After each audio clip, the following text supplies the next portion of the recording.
Please join me in welcoming back to the stage the director, Andrea Scott. Thank you. I think for a while it was sort of like, okay, we're going to make a portrait of this place and we're going to just get a lot of different voices. And then we sort of fell in love with Lina and Andy and the other people that we follow a little more closely. And we said, actually, like, let's it's better if it's a little bit more intimate, if it's a little bit more like we're living with these people. Right. I had never done either one before, run for mayor or been in a movie. And every time I turned around, she was shoving a mic down my shirt. Lina, we met. We put out the word on Facebook before we went, and the first trip. And this woman Sharon, actually said, "Okay, we're going to organize a welcoming committee for you at the Fudge Shop on Main Street." Okay. And love small towns. So yeah. So she did, and Lina was one of the people who was there. And I always say she came. She sort of came around with some Christmas cookies in little baggies. She was like a little fairy. And she just like gave us cookies, and then she just opened up her home and her heart to us after that. It was a wild experience, but I'm grateful, and look at these great friends I've made. Absolutely. Thank you. How many folks were actually in the film first before you narrowed it down to the ones that you focused on? We had Robert is a dancer correctional officer. We had a Native American polka player. We were seeking out a bail bondswoman who used to be a pro wrestler / porn star. Just random people we met in town. It wasn't even anyone we seeked out. We would just come across them and be like, you're interesting. Yeah, there were a lot. Tons and tons. Yeah, the original sort of concept was to really focus on the town. And then once we got started, we sort of were like, well, we really should try to get in there and interview some inmates. But the Arizona Department of Corrections is very strict. And they have a very strict policy as it pertains to the media. And so we basically they said you can do a phone interview with an inmate, which we did, and which was in the film for a little while, but just sort of did not really work.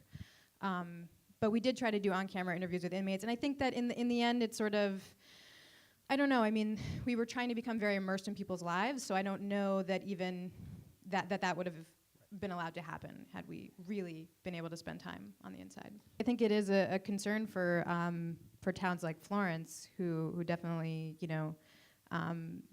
Florence is alive in many ways because of the prison industry, but it has so much more to it that I on the one hand, it's the industry in town, and then all of the wonderful parts about Florence. As so many other small towns across America, if it didn't have that industry, it would have just, sort of faded away. Definitely, I think that the prison system has brought a lot of jobs to the community, and for that particular reason, it's been a positive thing. But the fact that we've added on so many prisons there, I think that's sort of a negative perspective to the community over there.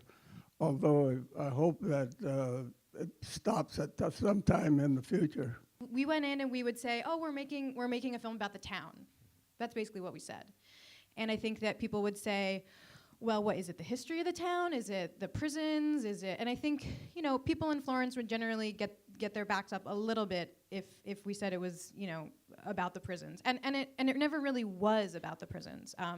It was really about this place that was really unique and strange and this sort of slice of Americana that we were just interested in capturing the spirit of. Because the name is Florence, Arizona, it's so all-encompassing. A lot of them showed up thinking it was going to be a tourism piece about how lovely it is to live there. And they were disappointed when they walked away. But all the out-of-towners that came to see it loved it. But if you lived there, you wanted it to be, this is the greatest town in America. When I first met Andy, I thought it would be a historical presentation of the town and certain families like my family that had been there for about 6, 7 generations. And that was my perspective, but later on I found out different. I think that the reactions in town were very mixed. There were a lot of people who said, you did a really great job, you captured the spirit. But it was a little negative, which for me means it was a little too heavy on talking about the prisons. Right. And I think there were a lot of whats after the screening. They just didn't know what to make of it, because I don't think it's like a film a lot of people in town had ever seen before. I mean, I think going in, I never really wanted it to be a film that had an agenda or that had a very heavy-handed social issue side to it.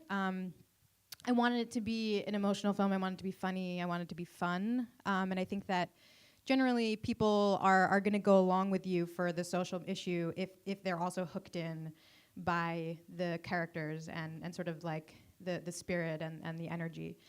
And I think that, it was definitely difficult to sort of balance everything, and I had a lot of really great help in the edit to do those things. I want to thank you so much for bringing the film to DOC NYC for the Thank world you, premiere. thank you. I want to thank you all for being here. Thank you.